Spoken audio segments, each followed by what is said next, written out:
Assalamualaikum. Today we are going to start basic integration formulas and integration by parts. In the last lecture we have studied about the substitution method in definite integrals of symmetric functions, area between the curves, and the integrals of this type, integration of exponential functions. Today we will cover basic integration formulas and we will study about the technique of integration, that is integration by parts. After going through today's lecture, you will learn the use of basic integration formulas to evaluate different integrals, and you will learn the technique of integration by parts. These are some basic formulas for integration as you have studied earlier in the last lectures. That is, integration of constant is independent variable, जिस respect से हम integration ले रहे हैं वही variable आ जाएगा, plus constant of integration. अगर आपके पास कोई कांस्टेंट नंबर है अदर देन 1, उस कांस्टेंट नंबर को हम इंटीग्रेशन से बाहर ले जाते हैं और 1 की इंटीग्रेशन आपके पास इंडिपेंडेंट वेरिएबल आ जाएगी. इस तरह अगर दो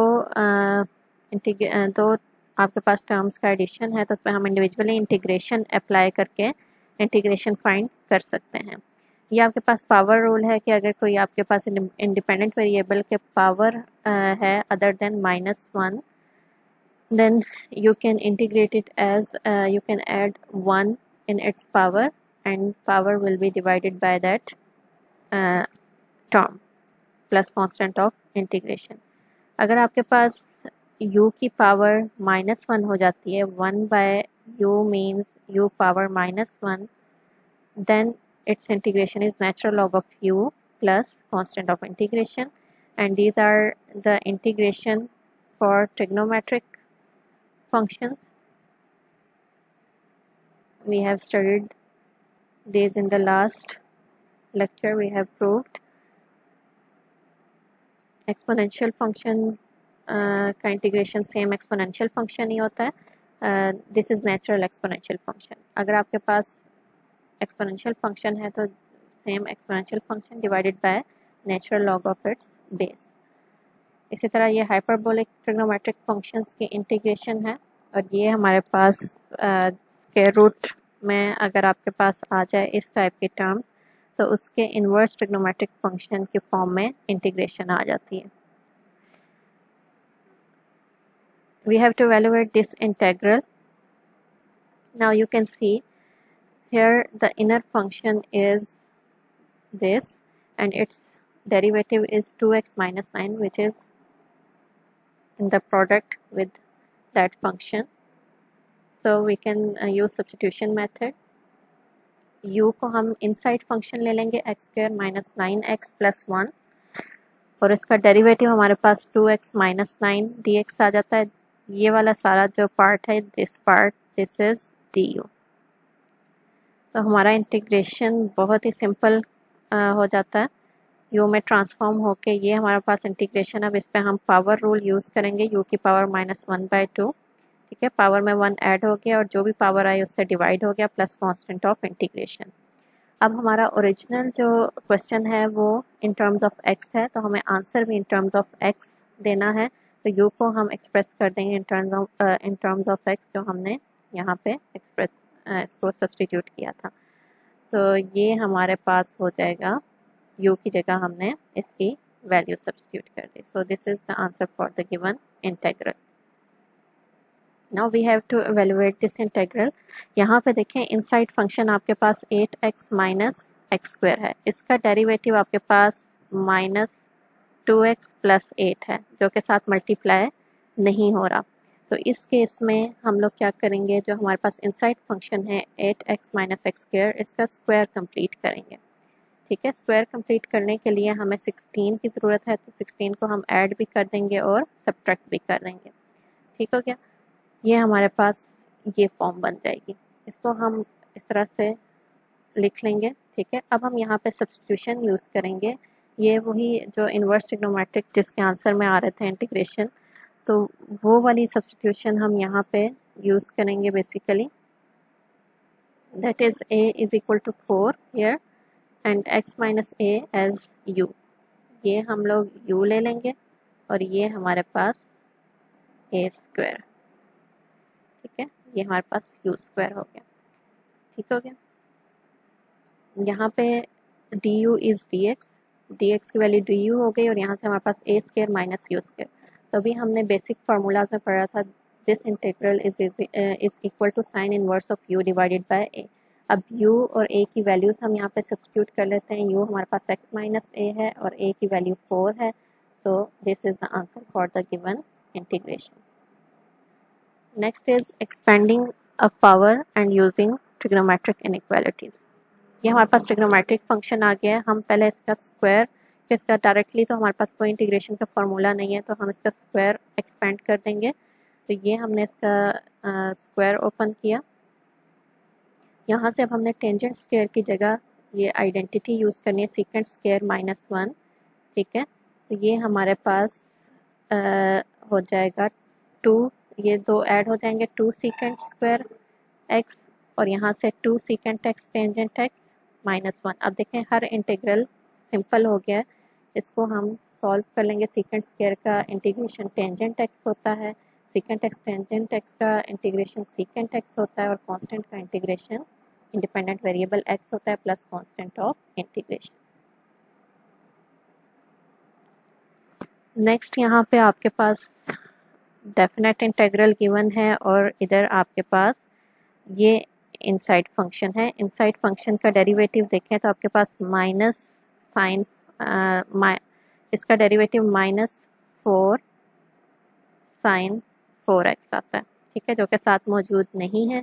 तो यहाँ पे हम हाफ एंगल आइडेंटिटी यूज़ करेंगे। हाफ एंगल आइडेंटिटी हमारे पास ये होती है, इधर डबल एंगल होता है तो इधर इसका हाफ एंगल होता है, ठीक है।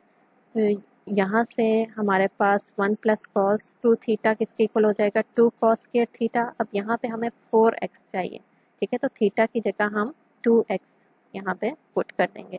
थीटा को 2x हम रखेंगे तो हमारे पास 1 plus cos 4x is equal to 2 cos square 2x। यहाँ जहाँ थीटा है वहाँ हमने 2x पुट कर दिया, तो ये इसकी वैल्यू हमारे पास आ गई। अब इसको हम सब्सटीट्यूट कर देंगे, ठीक है। तो ये बेसिकली हमारे पास इक्वल है 2 टाइम्स कॉस स्क्वायर 2x, तो ये स्क्वायर रूट 2 अलग कर दिया, इसको इंटीग्रेशन से बाहर लिख लेंगे, ठीक है।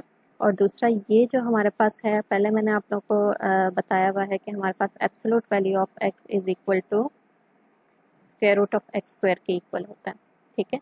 तो इसको हमने एब्सोल्यूट ऑफ कॉस 2x लिख दिया और ये इंटीग्रेशन से बाहर लिख दिया।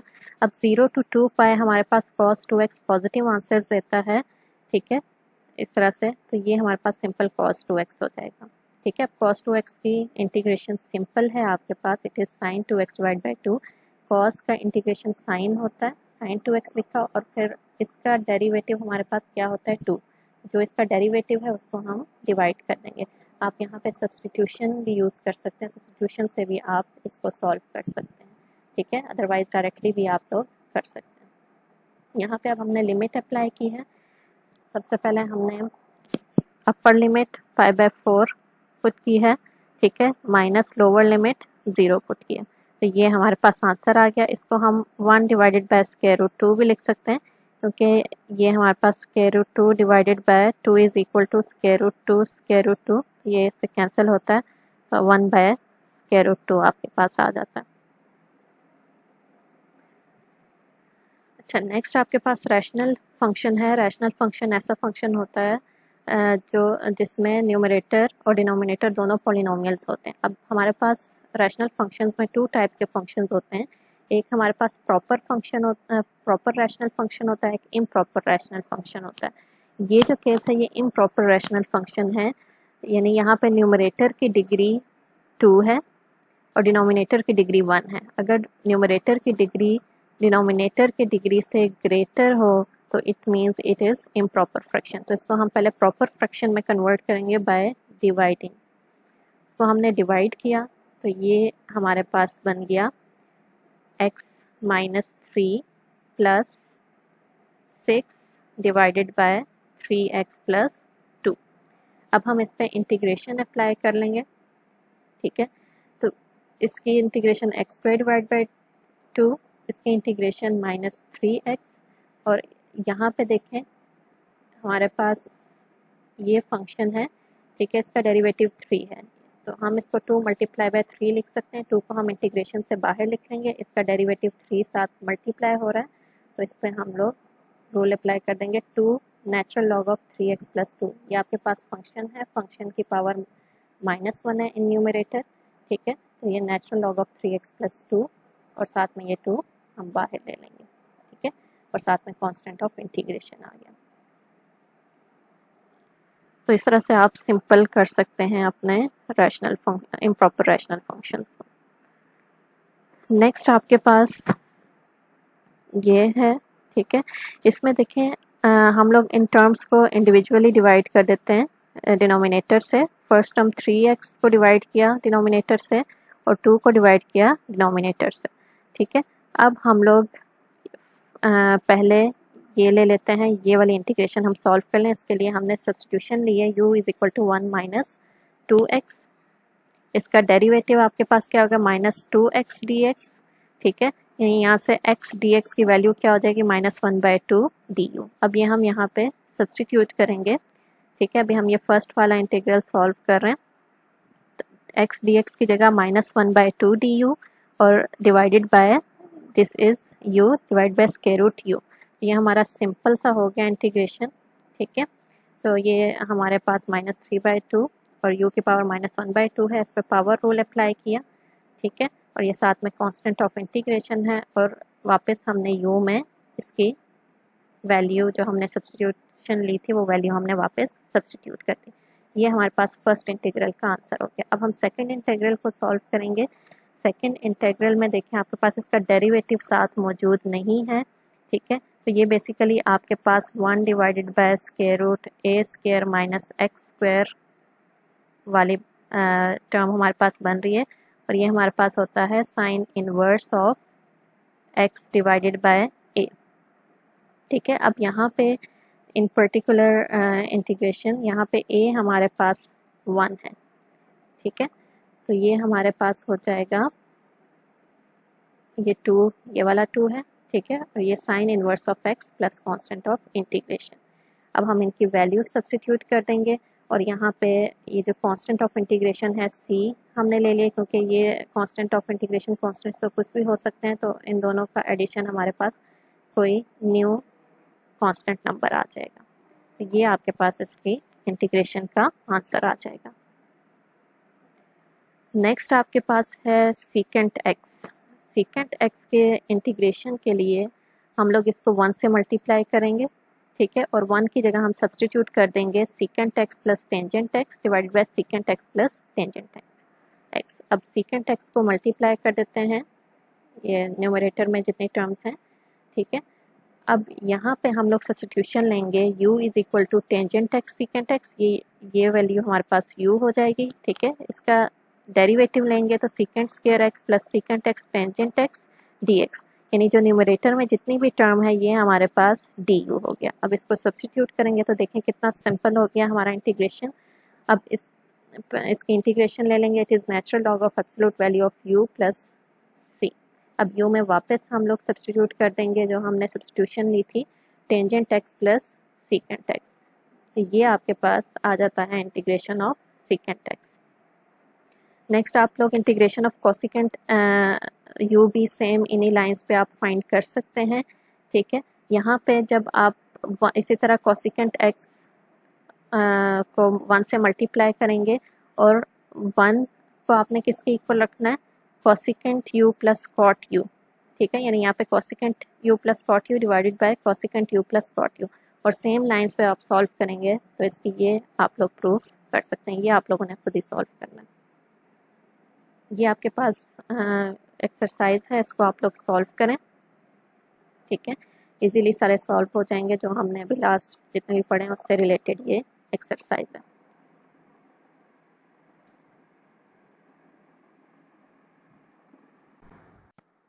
Next is integration by parts.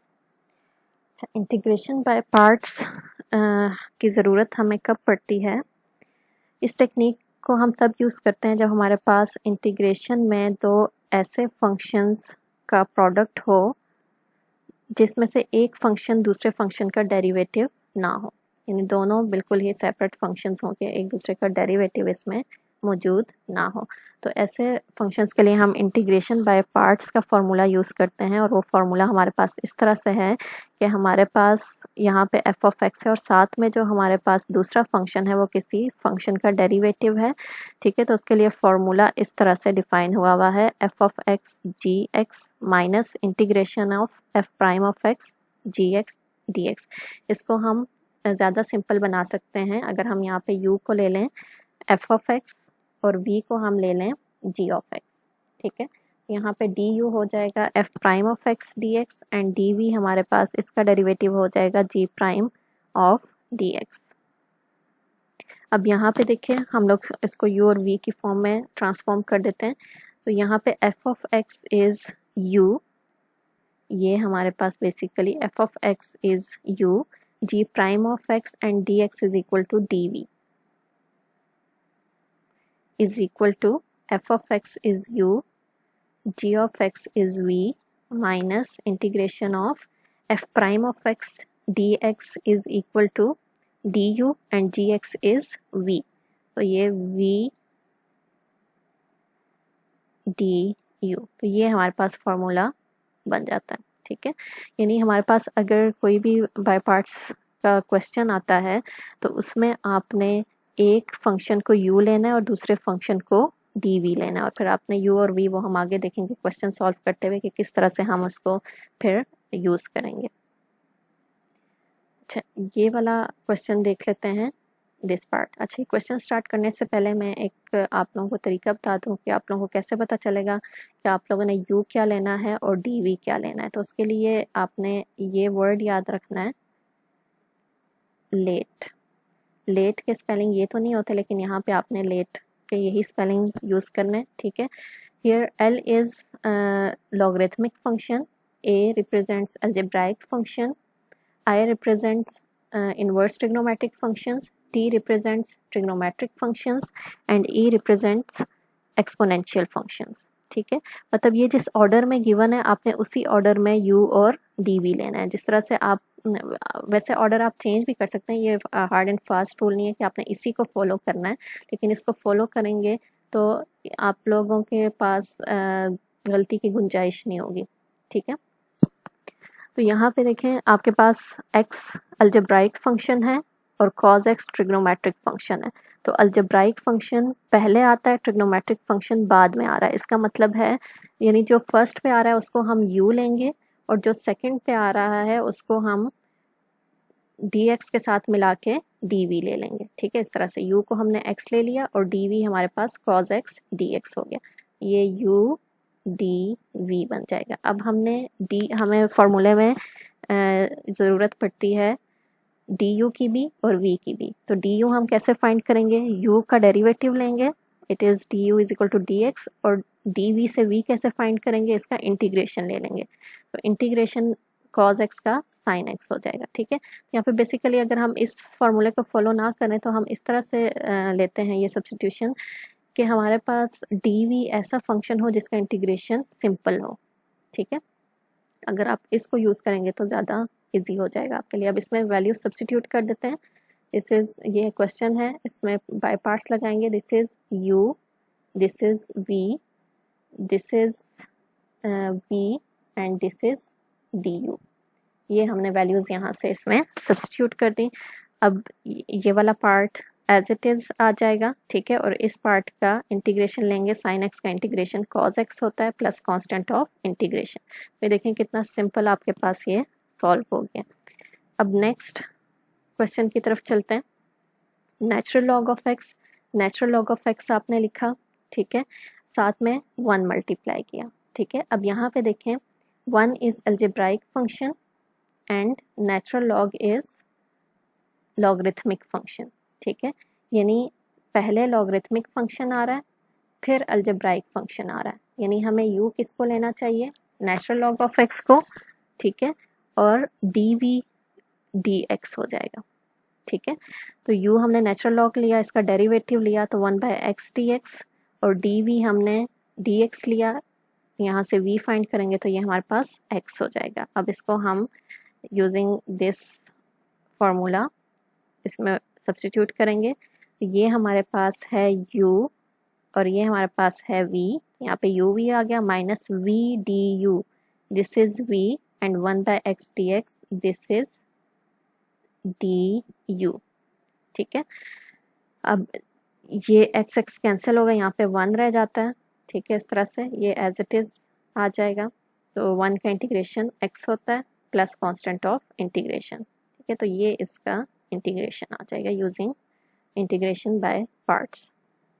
अब नेक्स्ट आपके पास है ये, यहाँ पे भी मैं लेट लिख देती हूँ ताकि आपको पता हो कि आपने कौन सा फंक्शन u लेना है और कौन सा du लेना है। ठीक है, अब ये अलजेब्राइक फंक्शन है और ये एक्सपोनेंशियल फंक्शन है, तो अलजेब्राइक फंक्शन पहले आता है, एक्सपोनेंशियल फंक्शन बाद में आता है, यानी हमने एक्स स्क्वायर को u लेना है।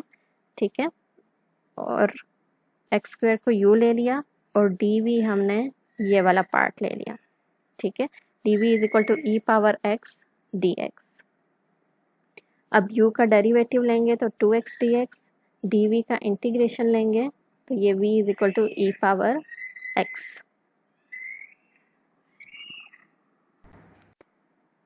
अब हम लोग इस फॉर्मूले में सब्स्टिट्यूट करेंगे। ठीक है, तो ये हमारे पास u है, ये हमारे पास v है, और हमारे पास du इज 2x dx, तो ये 2x dx, ये पार्ट आपका है du और ये आपके पास है v। ठीक है, तो अब यहाँ पे देखें हमारे पास इधर फिर दो फंक्शंस का प्रोडक्ट आ गया, तो यहाँ पे फिर हम इंटीग्रेशन बाय पार्ट्स यूज़ करेंगे। सेम वही है, आपके पास अलजेब्राइक फंक्शन है और देन एक्सपोनेंशियल फंक्शन है, तो अलजेब्राइक फंक्शन को हम u लेंगे, एक्सपोनेंशियल फंक्शन को dv लेंगे। u का डेरिवेटिव लिया तो du is equal to dx, dv को इंटीग्रेट किया तो v is equal to ex। अब इस वाले पार्ट पे अलग से इंटीग्रेशन बाय पार्ट्स यूज़ होगी। ठीक है, तो ये आपके पास ये अलग से इधर सॉल्व हुआ है, this is u and this is v and this is v and this is du। ठीक है, इसको इंटीग्रेट करेंगे तो ex का integration ex as it is होता है, तो ये हमारे पास इस इंटीग्रेशन का आंसर आ गया। अब ये वैल्यू हम इधर सब्स्टिट्यूट कर देंगे, तो ये हमारे पास x square e power x minus 2 ये है, तो इस वाले इंटीग्रेशन की जगह हम इसकी ये वैल्यू सब्स्टिट्यूट करेंगे। ठीक है, तो ये हमारे पास फाइनल आंसर आ जाता है इस इंटीग्रेशन का। ठीक है, यानी हम एक क्वेश्चन में 2-3 जितनी दफ़ा हमें ज़रूरत पड़े हम बाय पार्ट्स का फॉर्मूला यूज़ कर सकते हैं। Next we have to evaluate this function.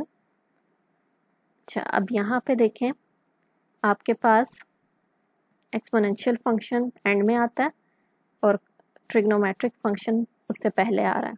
ठीक है, यानी हमें u लेना चाहिए cos x को और dv लेना चाहिए x dx को। ठीक है, लेकिन यहाँ पे हमने रिवर्स लिया है।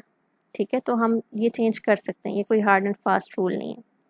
ठीक है, यहाँ पे एक्सपोनेंशियल फंक्शन को भी इंटीग्रेट करना आसान है और ट्रिग्नोमेट्रिक फंक्शन को भी इंटीग्रेट करना आसान है। ठीक है, तो हम कोई भी ले सकते हैं। तो यहाँ पे जस्ट एक क्वेश्चन इसलिए दिया था कि ये ज़रूरी नहीं है हम इसी को फॉलो करें, लेकिन इसको फॉलो करेंगे तो आपके लिए आसानी होगी। ठीक है, यहाँ पे u हमने लिया exponential function e power x और dv हमने लिया cos x dx। u का derivative du is e power x dx और dv को इंटीग्रेट किया तो v is equal to sine x। अब हम इंटीग्रेशन बाय पार्ट्स के फॉर्मूला में ये वैल्यू सब्स्टिट्यूट करेंगे। ये आपके पास है u, ये आपके पास है v, ये आपके पास है v और ये आपके पास है du। ठीक है, अब हम लोग इधर फिर से इंटीग्रेशन बाय पार्ट्स हमें लगानी पड़ेगी। ठीक है, तो यहाँ पे एक्सपोनेंशियल फंक्शन को u लिया और ट्रिग्नोमेट्रिक फंक्शन विद dx इसको dv ले लिया, u का डेरिवेटिव लिया तो आपके पास ex dx आ गया, v dv को इंटीग्रेट किया तो माइनस cos x आ गया। अब हम यहाँ पे इसकी जगह ये पुट कर देंगे। ठीक है, यहाँ तक एज इट इज़ आ जाएगा, इसकी जगह इंटीग्रेशन बाय पार्ट्स हमने पुट किया तो ये हमारे पास u and this is u, this is v and this is v, this is du। ठीक है, इसको थोड़ा सिंप्लीफाई कर लेते हैं तो ये आ जाता है। अब इस वाले इंटीग्रल को देखें, ये सेम जो आपके क्वेश्चन में इंटीग्रल गिवन है सेम यही आ गया। यानी अगर हम दोबारा इस पे इंटीग्रेशन बाय पार्ट्स लगाएंगे तो फिर हमारे पास इस फॉर्म में कोई टर्म आएगी। तो यहाँ पे हम क्या करेंगे, इस वाली टर्म को हम लेफ्ट हैंड साइड पे ले जाते हैं तो ये ऐड हो जाएगी इस टर्म के साथ। ठीक है, ये 2 times e power x cos x dx आ जाएगा, और या इस साइड पे हमारे पास ये टर्म्स रह जाएंगे, साथ में हम कांस्टेंट ऑफ इंटीग्रेशन लिखेंगे क्योंकि ये इनडेफिनेट इंटीग्रल है। इस 2 को डिवाइड कर देंगे बोथ साइड पे, तो ये हमारे पास, ये इंटीग्रेशन हमने सॉल्व करनी थी तो ये इसका आंसर हमारे पास आ गया। यहाँ पे c is equal to c1 divided by 2 है क्योंकि कांस्टेंट है। ठीक है, c1 तो किसी भी कांस्टेंट से डिवाइड होगा तो कुछ न्यू कांस्टेंट आपके पास आ जाएगा, तो ये इसका आंसर हो जाएगा। Evaluating definite integrals by parts. अब बाय पार्ट्स में हम डेफिनेट इंटीग्रल्स को भी सॉल्व कर सकते हैं। ठीक है, सेम वही फॉर्मूला है, जस्ट साथ में हम लोग क्या करेंगे, उसकी इंटीग्रेशन की लिमिट्स भी सब्स्टिट्यूट करेंगे। Find the area of the region bounded by the curve this and the X axis from x is equal to 0 to x4। ठीक है, हमारे पास ये कर्व है। ठीक है, और 0 से 4 के दरमियान हमने ये रीजन फाइंड करना है। ठीक है, यानी हमने ये इंटीग्रेशन फाइंड करनी है, फ्रॉम 0 टू 4 इसकी लिमिट होगी और हमारे पास इंटीग्रेंट में ये फंक्शन आ जाएगा। ठीक है, एरिया का फॉर्मूला हम लोग लास्ट लेक्चर्स में पढ़ चुके हैं। अब यहाँ पे भी देखें, दो फंक्शंस का प्रोडक्ट है, ये अलजेब्राइक फंक्शन है। ठीक है, और साथ में एक्सपोनेंशियल फंक्शन है। तो अलजेब्राइक फंक्शन पहले आ रहा है, एक्सपोनेंशियल फंक्शन बाद में आता है, तो हम u को x लेंगे। ठीक है, और dv हम ले लेंगे e power minus x D x. v find करने के लिए हम dv को इंटीग्रेट करेंगे। ठीक है, और du फाइंड करने के लिए हम u को डिफ्रेंशिएट करेंगे। अब हमने फॉर्मूले में पुट किया तो ये हमारे पास आ गया, this is x is u, और ये दोनों मिलके v बना लेंगे। उसके बाद यहाँ पे this is v and this is du। ठीक है, और साथ साथ हमने लिमिट्स ऑफ इंटीग्रेशन भी लिख ली। अब इस पार्ट में लिमिट्स अप्लाई करें। ठीक है, this is upper limit minus lower limit. ठीक है, और ये वाला पार्ट हमारे पास रह गया, इसको हम पहले इंटीग्रेट करेंगे फिर इसमें लिमिट्स अप्लाई करेंगे। ठीक है, तो ये हमारे पास इस पार्ट से ये चीज़ आ गई। ठीक है, और ये हमारे पास इसका इंटीग्रेशन है। ठीक है, इधर माइनस आ जाएगा इसके, क्योंकि इसकी पावर में -1 है। ठीक है, तो इसका डेरिवेटिव -1 साथ में डिवाइड होगा तो ये माइनस हो जाएगा। ठीक है, तो इसमें इंटीग्रेशन की लिमिट्स पुट करें तो ये हमारे पास, ये upper limit minus lower limit simplify करें तो ये हमारे पास एरिया आ जाता है फॉर द गिवन रीजन। तो जब आपने डेफिनेट इंटीग्रल्स यूज़ करना है तो उसमें फॉर्मूला वही है, जस्ट आपने साथ में इंटीग्रेशन की लिमिट्स भी साथ में पुट करनी है। नाउ यूजिंग टेबुलर इंटीग्रेशन, हम लोग टेबुलर इंटीग्रेशन यूज़ करके इंटीग्रेशन बाय पार्ट्स का जो आंसर है वो डायरेक्टली भी फाइंड कर सकते हैं। तो इससे आपकी कैलकुलेशंस हैं वो बहुत सिंपल हो जाएंगी।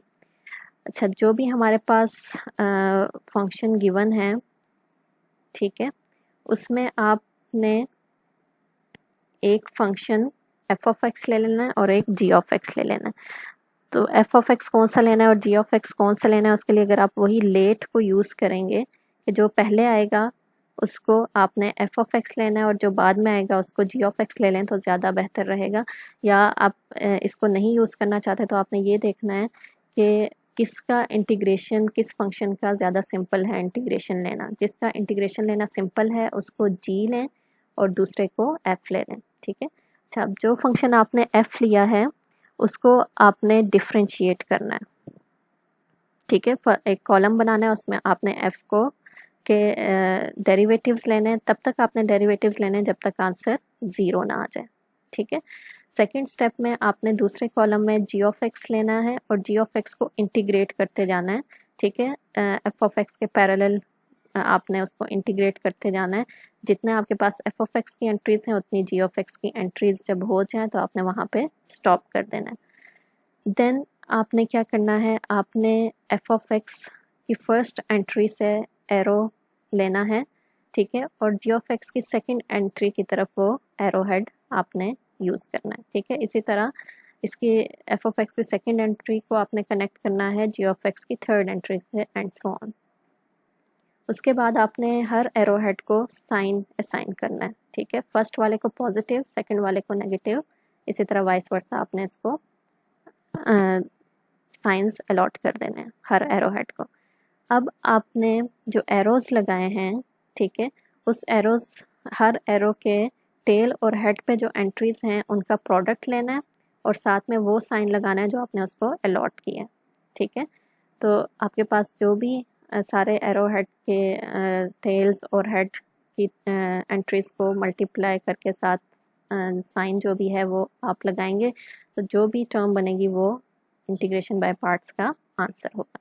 तो आगे क्वेश्चन देख लेते हैं। ये देखें, आपके पास यहाँ पे अलजेब्राइक है और एक्सपोनेंशियल फंक्शन है, ठीक है।